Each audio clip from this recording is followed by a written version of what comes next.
안녕하세요. 올스파인더 김석환입니다. 앞서서는 AI 김석환을 만나셨고요. 이제는 휴먼 김석환이 되겠습니다. 이번 주부터는 올스파인더가 이전과는 좀 다른 포맷으로 진행을 하게 됐고요. 이제 매주 월요일 아침에 제가 라이브로 진행을 하도록 하겠습니다. 자, 그럼 이번 한 주간 올스트리트 파인더 보고서를 통해서 어떤 점들을 저희가 주요하게 봐야 할지 리뷰와 프리뷰를 함께 진행해 보도록 하겠습니다. 자, 그럼 준비한 자료 화면을 통해서 시작해 보도록 하겠습니다. 일단 이번 한 주간은 지금 미국 같은 경우가 연방정부 셧다운이 지속이 되고 있는 상황이죠. 그래서 주요 경제 지표들의 발표가 좀 지연되거나 또는 연기되고 있는 상황입니다. 그래서 이번 주 같은 경우에는 물가라든지 또는 실물 경제 데이터들이 나오는 중요한 한 주가 될 텐데, 일단 이런 데이터들이 발표가 연기가 됐습니다. 여기 보시면 수요일에 발표 예정이었던 9월 소비자 물가 지수라든지 또는 목요일에 나올 예정이었던 생산자 물가 지수, 이런 데이터들이 일단은 24일 금요일에 나올 예정이다 라고 보면 될 것 같고요. 나머지 유럽이라든지 또는 중국에서 나오는 주요 경제 지표들은 일정대로 나올 예정이다라고 볼 수가 있겠습니다. 그리고 무엇보다 이번 주에 중요한 거는 여기 보시면 알겠지만 이제 화요일부터 본격적으로 시작되는 미국 기업들의 3분기 실적 발표 시즌이다 라고 볼 수가 있겠습니다. 이 외에 제가 좀 봐야 될 거는 이제 앞으로 2주 후에 FOMC 회의가 있을 예정이죠. 그에 앞서서 각 지역별 경제 동향인 연준의 베이지북이 수요일에 나올 예정이다라는 것까지 체크해서 보시면 될 것 같습니다. 그리고 오늘 주요하게 이제 말씀드릴 내용들은 뭐냐면, 지금 시장의 가장 핫한 이슈는 역시 AI입니다. 이 상황에서 오픈 AI가 기업 가치가 무려 5천억 달러의 기록을 이제 세우면서 글로벌 비상장 기업 중에서 가장 가치 있는 기업에 올라갔다라고 하는 내용들. 물론 이제 지난 목요일 기준으로는 필라델피아 반도체 지수라든지 또는 미국 내 주요 지수들이 신고가 기록을 달성했지만, 금요일 같은 경우에는 미국과 중국 간의 무역 협상에 대한 이런 우려가 다시금 야기가 되면서 어떻게 보면 증시가 크게 좀 하락하는 이제 모습을 좀 보였고요. 우리나라 시각으로 오늘 새벽 같은 경우에 트럼프 대통령이 또 트루스 소셜에 글을 남겼죠. 중국과의 협상은 다 잘 될 것이다. 이런 약간 타코 트레이드에 대한 기대감을 좀 세우면서 지금 현재 기준으로 보면 미국 주요 지수의 선물 가격이라든지 또는 지난 금요일에 급락세를 보였던 비트코인과 이더리움과 같은 암호화폐들이 급등락하나 다시금 급반등하는 모습을 좀 보이고 있다라는 점 참고해서 보시면 좋을 것 같고요. 그리고 이제 국제적으로 보면 약간 프랑스나 일본 내에 약간 폴리티컬한 이슈가 있죠. 이런 부분과 관련해서 좀 내용을 좀 정리한 게 있고, 이번 한 주 동안 어떤 점들을 좀 봐야 될지에 대해서 뒤에서 좀 더 자세히 말씀을 드리도록 하겠습니다. 자, 일단 방금 말씀드린 대로 오픈 AI의 기업 가치가 무려 5천억 달러에 도달했다라고 하는 거고요. 이제 그동안 수년 동안 가장 가치 있는 비상장 기업은 세계에서 스페이스X였습니다. 스페이스X 같은 경우에도 작년에 3천억 달러에서 올해 4천억 달러 현재 평가를 좀 받고 있는 상황이고요. 수년 동안 부동의 1위 자리였거든요. 이 자리를 오픈 AI가 다시 제치고 올라가는 이제 모습을 보였다라고 하는 거고, 아시겠지만 2022년 말부터, 그러니까 2023년부터 본격화된 AI 붐에 대한 그 증거가 바로 오픈 AI다라고 볼 수가 있겠죠. 그러니까 올해 같은 경우에도 보면 저희도 챗GPT라든지 이런 서비스를 이제 이용하고 있지만, 이런 부분들에 대한 매출이 지속적으로 우상향하는 모습을 보일 것이다라고 하는 시장의 기대도 여전히 높은 상황이다 라고 볼 수가 있겠습니다. 무엇보다도 그동안에 빅테크들과의 어떤 실적이나 이런 부분들을 이제 비교해서 저희가 볼 수는 없긴 하겠지만, 이런 점들보다는 오픈 AI가 갖고 있는 AI 생태계 내에서의 가치, 밸류체인, 이런 부분들을 좀 더 높게 평가를 받은 게 아닌가라고 볼 수가 있을 것 같고요. 그리고 방금 말씀드린 대로 지난 금요일에는 하락하는 모습을 좀 보이긴 했지만, 지난 목요일까지는 반도체 또는 AI를 중심으로 해서 기술주들의 상승 랠리가 이어졌다라고 하는 거죠. 그 그림이 바로 이 필라델피아 반도체 지수에서 확인을 할 수가 있습니다. 보시면 알겠지만, 그동안 94년 이후부터 한번 흐름들을 보시면, 물론 이제 이때가 이제 닷컴버블 시기였죠. 2000년 초반에 닷컴버블 시기가 한번 있었고, 그게 쭉 이제 행보하는 모습을 좀 보이다가 이 본격적인 상승의 흐름들이 2022년 나오는 이 AI부터 시작을 해서 쭉 이렇게 올라왔다라고 하는 거죠. 불과 지난 3년 동안 보면 거의 필라델피아 반도체 지수가 거의 한 3배 가까이 증가하는 이제 모습을 보였고요. 지난 목요일 종가 기준으로는 6,840포인트를 기록하면서 역대 최고가를 기록했다라고 보면 되겠고, 실제 지난 4월 저점 대비로 보면 거의 배에 가까운 상승의 모습을 좀 보였다라고 볼 수가 있겠습니다. 그리고 10월 지난 목요일까지 한 달이 채 되지도 않았죠. 불과 한 7, 8거래일 동안 AMD가 보시면 44% 이렇게 급등하는 이제 모습을 보였죠. 여기에 촉발된 촉매제가 뭐였냐면 오픈 AI와 AMD 간의 전략적 파트너십을 이제 구축을 하면서 상승을 하는 모습이었고, 실제 지난 8월 말 엔비디아 실적 발표 이후에 움직임들을 보면 9월 그리고 10월 초반까지 보면 오픈 AI 또는 엔비디아를 중심으로 해서 AI 생태계 내의 전략적 파트너십이라든지 이런 부분들이 훨씬 더 큰 상승 촉매제로 역할을 했다라고 볼 수가 있겠습니다. 그리고 샘 알트먼 오픈 AI CEO가 이런 얘기도 했죠. AMD, 엔비디아 또는 AMD 그리고 오라클과 이때까지 한 전략적 파트너십 이런 부분들은 이제 시작에 불과하다라는 상당히 낙관적인 얘기도 했다라고 하는 거고, 또 앞으로도 더 큰 그리고 추가적인 전략적 파트너십도 체결할 가능성이 있다라는 점도 언급을 했다라는 점을 참고하시면 되겠습니다.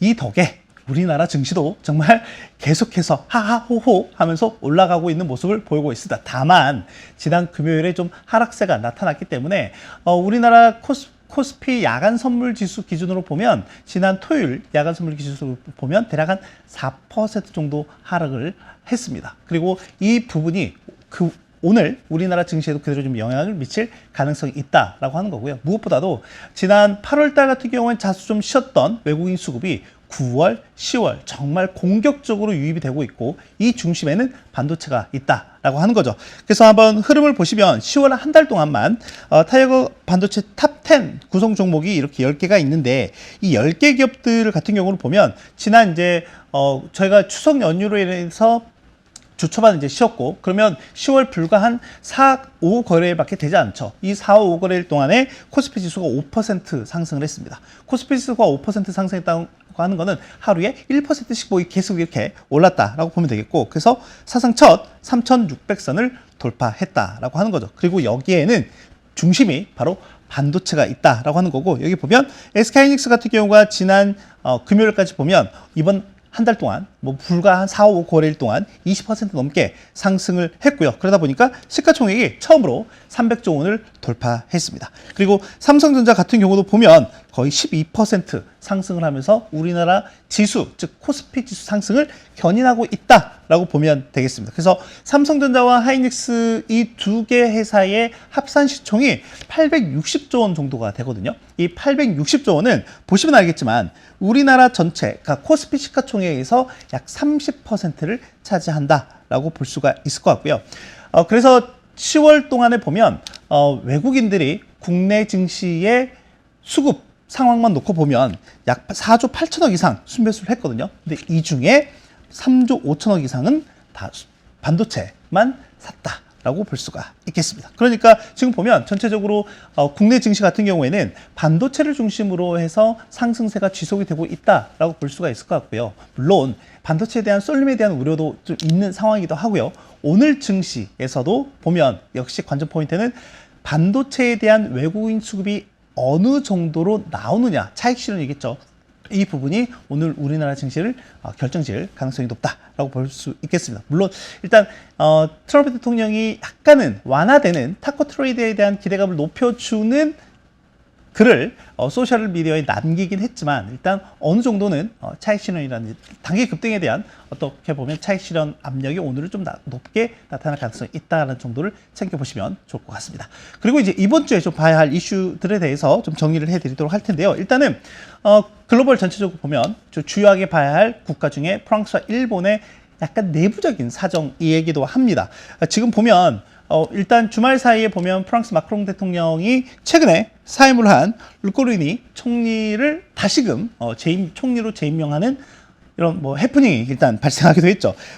그러다 보니까 다시금 이제 내각을 구성을 하고 정비를 하고 있는 상황이다라고 보시면 될 것 같고요. 근데 이제 중요한 건 뭐냐면 2024년 6월, 그러니까 지금 1년 한 4개월 남짓한 기간 동안에 벌써 4명의 총리가 막 이렇게 왔다 갔다 하는 이제 모습을 좀 보였어요. 그러니까 프랑스의 내부적인 정치적인 이슈, 이런 부분들이 어떻게 보면 프랑스에 대한 신뢰도 자체를 낮추는 요인으로 작용을 하게 되고요. 그게 우리 금융시장에서는 CDS 프리미엄이라든지 또는 프랑스 국채 금리 상승으로 나타나는 이제 모습들이 좀 있더라라고 하는 거죠. 프랑스 같은 경우에는 유로존 내, EU 내에서 두 번째로 큰 경제 대국이기 때문에 프랑스가 갖고 있는 상징적 의미들이 있다라고 하는 거죠. 그래서 지금 이제 중요한 거는 내년 예산안, 긴축 예산안에 대한 이슈가 좀 있는 상황이기 때문에 이 부분이 좀 어떻게 해결이 될지에 대해서 좀 봐야 될 것 같고, 뭐 당장은 아니긴 하지만 영국 같은 경우에도 11월 26일에 예정되어 있는 내년도 예산안과 관련한 노이즈가 좀 다소 있는 점도 제가 좀 챙겨봐야 할 부분이고요.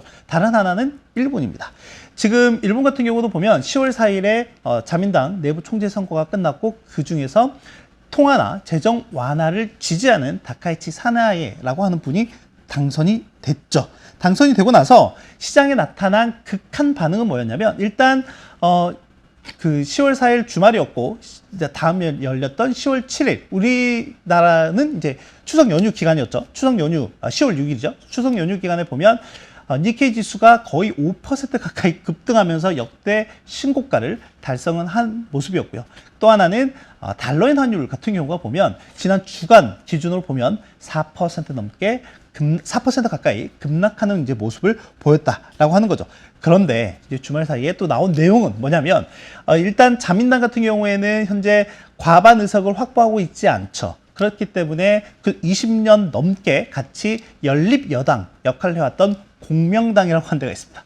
근데 공명당이 자민당과의 연립여당의 축을 더 이상 유지할 수 없다, 이런 내용이 좀 나오면서 다시금 달러인이 이렇게 하락하는 이제 모습을 좀 보이기도 했고, 또 하나 지난 금요일에 글로벌 증시, 그러니까 특히 미국 증시가 이제 하락을 하면서 니케이 지수 선물 지수가 거의 6% 넘게 급락하는 모습을 보였거든요. 그래서 이게 이제 오늘 장에 어떻게 반영이 될지 제가 좀 눈여겨 봐야 될 것 같습니다. 그리고 또 하나는 이제 이번 주에 IMF라든지 세계은행의 연례 총회 회의가 있는데, 이제 여기서 뭐냐면 최근에 뭐 IMF뿐만이 아니라 여러 국책 또는 글로벌 기관들에서 약간 최근 시장, 글로벌 금융시장 또는 자산시장에 대한 우려의 목소리가 좀 나타나고 있다라고 하는 거죠. 지금 보시면 알겠지만 IMF 게오르기에바 총재 같은 경우는 어떤 얘기를 했냐면, 지금 시장 상황이 불확실성이 표준이 됐고 자산 가치 같은 경우가 2000년 닷컴 버블 수준에 거의 근접하고 있다라고 이제 평가를 했고요. 앞서 저희가 이제 뉴스를 통해서도 전해 드렸던 것처럼 JP 모건의 제이미 다이먼 CEO 같은 경우에도 증시 하방 압력이 높아지고 있다라고 하는 부분에 대해서 경고하기도 했었죠. 그리고 또 하나, 그 중심에 역시 이제 AI와 관련한 이제 이슈가 좀 있기도 한데, 뭐 아시는 것처럼 지금 최근에 IMF뿐만이 아니라 영국 중앙은행 내부에서도 AI 버블에 대한 언론 얘기가 좀 나오고 있다라고 하는 거고, 그 핵심 중에 하나가 뭐냐면 이 오픈 AI가 최근에 앞서 5천억 달러의 기업 가치 인정을 받았다라고 하기도 했지만, 중요한 거는 이 오픈 AI를 중심으로 해서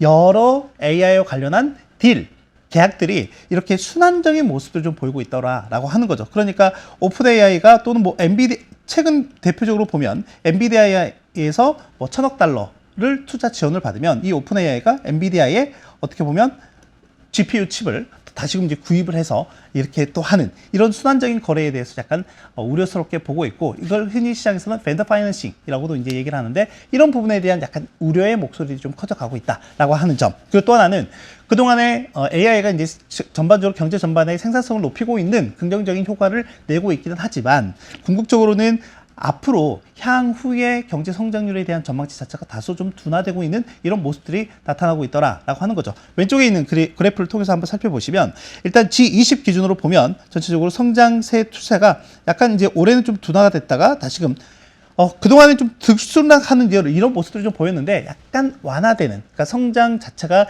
과거 평균 수준으로 회귀하는 경로가 있다라고 하는 거죠. 근데 여기에 보면 검정색 선이 우리나라입니다.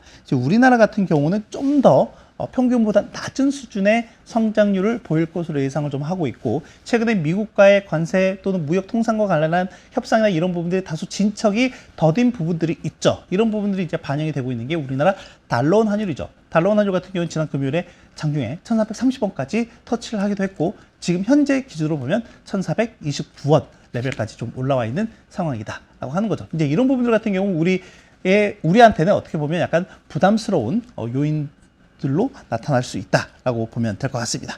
그 또 하나는 이제 이번 주에 미국 물가가 이제 발표가 되어야 하는데 일단 미국 물가 발표는 24일로 연기가 됐다라고 이제 말씀을 드렸죠. 그런 관점에서 지금 미국 물가의 공식적인 데이터가 나오지 않은 상황에서 저희가 시장에 나와 있는 데이터들을 통해서 좀 추정해 볼 수 있는 것들이 있거든요. 그러니까 미국 물가의 흐름들을 한번 살펴보면 매월 초에 미국 공급관리자협회에서 나오고 있는 PMI, 구매관리자 지수, PMI 내에 물가 항목들이 있는데 중요한 거는 제조업 물가 같은 경우는 다시 좀 둔화가 됐죠. 둔화가 됐음에도 불구하고 여전히 60레벨을 넘어가는 높은 수준입니다.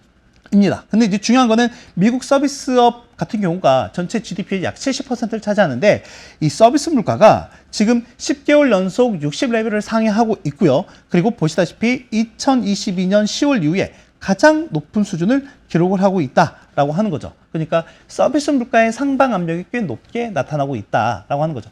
이런 점에서 보면 트럼프 대통령이 지난주에 미국 같은 경우에는 우리나라는 휘발유 소매 가격이 리터당이지만 미국은 갤런으로 나타납니다. 갤런 같은 경우가 대략 한 3.7리터 정도가 되거든요. 그래서 갤런당 2불 이하로 내려갈 것으로 희망하고 있다라고 트럼프 대통령이 그걸 남겼어요. 그 글을 남겼는데 그러면 이 갤런당 2불 미만으로 내려간다라고 하는 거는 미국의 유가가 사상 최저 수준으로 이제 내려가게 된다라고 하는 거고 이런 부분들이 지난 금요일에 어떻게 보면 유가가 5% 넘게 하락하는데 영향을 미친 요인도 있다라고 하는 거고 물론 오펙을 중심으로 한 공급 증가에 대한 부분들 또 하나는 지금 트럼프 대통령이 중동에 가 있기도 하지만 이스라엘과 또는 가자 간에 가자의 이제 하마스 간의 합의, 평화 합의 이런 부분들이 어떻게 보면 유가 하락에 또 영향을 이제 미친 부분들이 있다라고 하는 거죠. 다만 이제 과도한 유가 하락은 어떻게 보면